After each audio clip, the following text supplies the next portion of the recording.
جی السلام علیکم۔ اچھا، یہ جو آپ نے بات کی نا غربت کی، کہ کچھ لوگوں کو اللہ نے بہت غریب رکھ دیا اور کچھ لوگ بہت زیادہ امیر ہیں، تو یہ میری بات یاد رکھیں کہ یہ تب بندہ بات کرتا ہے کہ جب بندہ یہ سوچے کہ یار میرے غریب رہنے میں اللہ کا قصور ہے، اور نعوذ باللہ اللہ تعالیٰ نے مجھے جو ہے اس حالت میں زبردستی رکھا ہوا اور جبر کیا ہوا میرے اوپر میرا غریب رہنے میں۔ تو 4-5 باتیں میں اس حوالے سے آپ کے سامنے رکھوں گا۔ پہلی بات تو یہ ہے کہ اللہ کے نبی صلی اللہ علیہ وسلم جو ہے وہ ایک دعا مانگا کرتے تھے، وہ دعا آپ کیا کریں۔ اس دعا کا آخر یہ ہے، اس کا ایک حصہ یہ بھی ہے، بڑی زبردست دعا ہے، وَلَا تَجْعَلِ الدُّنْيَا أَكْبَرَ هَمِّنَا وَلَا مَبْلَغَ عِلْمِنَا، کہ اللہ دنیا کو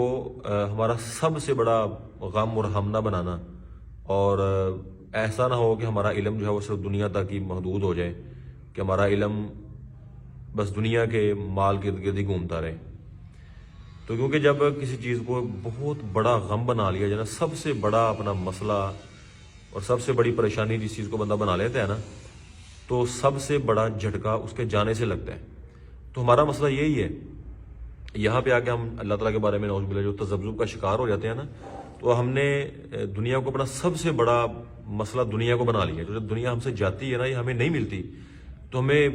بہت بڑا جھٹکا لگتا ہے کہ جس جھٹکے سے ہم بڑی مشکل جو ہے وہ دوبارہ اٹھنے کے یا کھڑے ہونے کے قابل لے سکتے ہیں۔ پہلی بات تو ہے کہ یہ دعا آپ مانگا کریں، اور دنیا کو سب سے بڑا مسئلہ، اور بھی بہت سارے مسئلے ہیں لیکن سب سے بڑا مسئلہ خدا رہا یہ دنیا کو نہ بنائیں، دنیا کے علاوہ بھی کچھ چیز سوچیں۔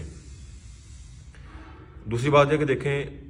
آپ یہ سوچ رہے ہیں کہ آپ غریب ہیں، آپ کے پاس وسائل نہیں ہیں، پیسہ نہیں ہے، مال نہیں ہے، تو آپ محروم ہیں۔ حالانکہ آپ محروم نہیں ہیں، اس حالت میں بھی آپ کو اللہ تعالیٰ کی طرف سے بہت کچھ مل رہا ہے۔ آپ پوچھیں گے کیسے؟ اس حالت میں دیکھیں، اگر آپ صبر کر رہے ہیں، آپ صبر کر رہے ہیں، صبر کا الگ اجر ہے، اور آپ ساتھ شکر بھی کر رہے ہیں، الحمدللہ آپ شکر بھی کر رہے ہیں، شکر کا آپ کو اجر مل رہا ہے، اور آپ غربت کے باوجود حرام کی طرف نہیں جا رہے، اور آپ حلال پر اکتفا کیے ہوئے ہیں اور حلال کھا رہے ہیں، حلال کما رہے ہیں، تو اس کا ایک الگ سے اجر ہے۔ اور آپ حرام سے بچنے کے ساتھ ساتھ حلال کے لیے کوشش کر رہے ہیں اور حلال کمانے کی تگودو کر رہے ہیں، تو اس کا ایک الگ سے اجر ہے۔ مطلب یہ دیکھیں کتنی اجر جو ہے وہ آپ کے نامہ اعمال میں اللہ تعالیٰ شامل فرما رہا ہے۔ تو آپ کیوں سمجھتے کہ میں محروم ہوں، مجھے کچھ بھی نہیں مل رہا؟ بات پھر وہ یہ ہے کہ ہم نے دنیا کو اپنا سب سے بڑا مسئلہ بنایا ہوا ہے، ہم سمجھتے ہیں کہ اگر دنیا نہیں ہے تو کچھ بھی نہیں ہے۔ مانا ہے کہ دنیا ایک مسئلہ ہے اور بندے کو وسائل چاہیے ہوتے ہیں زندگی گزارنے کے لیے، لیکن یہ ایسا نہیں ہونا چاہیے، اتنا نہیں دنیا کو سوار کرنا اپنے سر پہ کہ جب یہ دنیا ہلکی سی نیچے آئے اور آپ بھی ساتھ نیچے چلے جائیں۔ تو آپ کا کوشش کرنے کے معیار اور ایمان کا لیول جو ہے وہ آپ ہی رہے۔ اور تیسری بات اس ضمن میں یہ ہے کہ آپ دیکھیں کہ ہم تو چلیں کتنی صدیوں بعد آئے ہیں، کتنے اللہ تعالیٰ کے مقربین لوگ جیسے صحابہ کرام، محدثین، انبیاء،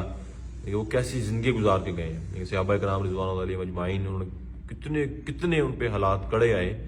تو ان کے وہ تو اللہ تعالیٰ کے جو محبوبین ہیں، مقربین، جو مقربین جو بندے ہیں اللہ تعالیٰ کے، ان کے ساتھ مطلب دیکھیں وہ بھی ایسی زندگی گزار کے گئے ہیں،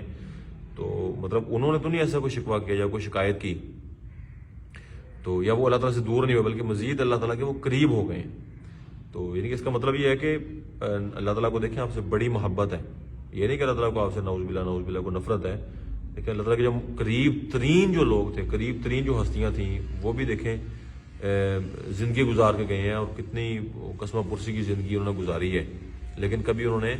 اپنے آپ کو اللہ سے دور نہیں کیا۔ اور چوتھی اور بڑی اہم بات ہے، یار ہم دیکھیں دنیا میں بھی اگر کوئی بندہ دنیا کی خاطر، اس پیسے کی خاطر اپنی ماں کو چھوڑ دے، دوست کو چھوڑ دے،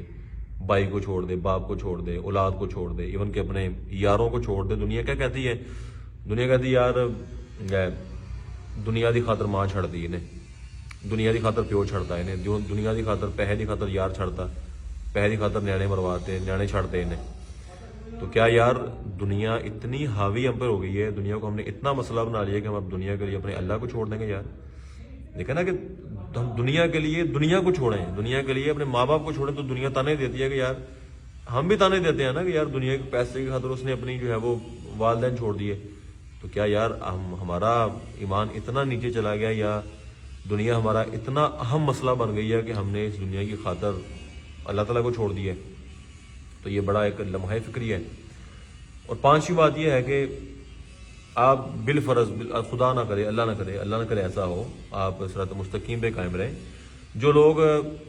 اسی وجہ سے کہ ہم غریب ہیں اور ہمارے غریب رہنے میں اللہ کا قصور ہے اور اللہ تعالیٰ نے ہمیں اس حالت میں مجبور کر کے رکھا ہوا ہے، اگر کیا وہ سارے بڑے خوشحال ہیں، بڑی ان کے اندر خوشحالی ہے، یا وہ جو ان میں سے خوشحال ہیں وہ حلال کما کے خوشحال ہیں یا حرام کے ذریعے ہیں وہ. ان پہ بھی دیکھیں نا کہ آپ اگر خدا نہ خواستہ یعنی کہ اللہ نہ کرے بالفرض اگر آپ وہاں پہ جاتے ہیں، اس طرف آپ چلے جاتے ہیں، اللہ تعالیٰ ہم آپ کو استقامت دے، تو کیا آپ کے پاس گارنٹی ہے کہ آپ اللہ تعالیٰ کے اس تسلط سے یا اللہ تعالیٰ کے کنٹرول سے نکل جائیں گے؟ کہ وہ تو کہتے ہیں نا کہ اللہ تعالیٰ نے ہمیں جھگڑا ہوا تھا نعوذ باللہ، تو پھر اللہ تعالیٰ کی جو ہے وہ آپ پہنچ سے دور چلے جائیں گے،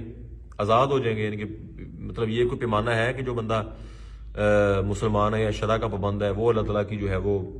پہنچ میں ہے، اور جو شریعت کے مطابق زندگی نہیں گزارتا وہ اللہ کی پہنچ میں نہیں ہے؟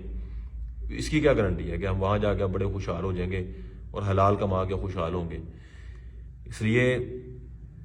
یہ میں نہیں کہتا کہ غریب آپ نے ہمیشہ غریب ہی رہنا ہے، یہ حالات آپ کیسے رہنے ہیں، اور آپ نے جو ہے وہ آگے بڑھنے کی کوشش نہیں کرنی. کوشش آپ نے کرتے رہنا ہے، دعا بھی آپ نے کرتے رہنا ہے، اور ہیلا وسیلہ دونوں ہی آپ نے کرنے ہیں، ٹکا کے محنت کرنی ہے. اور دیکھیں چھٹی بارت کے ساتھ یہ بھی شامل کر لیں کہ آپ کے ارد گرد کتنے لوگ غریب تھے اور وہ بڑے باشرع اچھے مسلمان، لیکن انہوں نے ایک سٹرگل کی، ایک محنت کی حلال میں ہی، اور وہ حلال میں کتنا آگے چلے گئے اور وہ کتنی دنیا کما رہے ہیں، کیسے کیسے انہوں نے ٹھوکریں کھائی ہیں، کیسے کیسے انہوں نے ماریں کھائی ہیں. تو انہوں نے شکوہ نہیں کیا حالات کا، لیکن وہ بہرحال جو ہے وہ آگے چلے گئے ہیں اور بہت دور نکل گئے ہیں. اپنی منزل انہوں نے جو ہے وہ اچیو کر لی، اور ٹارگٹ انہوں نے پا لیا ہے، اور بڑی دولت ان کے پاس ہے. حالانکہ وہ ایک بڑی غربت کی زندگی، غربت کے لکیر سے بھی نیچے تھے، لیکن انہوں نے سٹرگل کیا تو کہاں پہنچ گئے. تو ان کو بھی آپ سامنے رکھیں کہ وہ حلال میں رہ کے اتنا آگے چلے گئے ہیں، اللہ تعالیٰ کے قریب رہ کے وہ اتنا آگے چلے گئے ہیں. تو انشاءاللہ اس سے بھی آپ کو کافی موٹیویشن ملے گی. میں آپ کے لیے دعا گو بھی، اللہ تعالیٰ آپ کو خوش رکھے، سلامت رکھے، اور آپ کے ذہن کے اندر جو ایک تشویش ہے اللہ تعالیٰ اس کا خاتمہ فرمائے، اللہ تعالیٰ آپ کو قناعت عطا فرمائے، اور حلال کے وسیع جو ہے وہ اللہ تعالیٰ وسائل آپ کو عطا فرمائے. جزاک اللہ.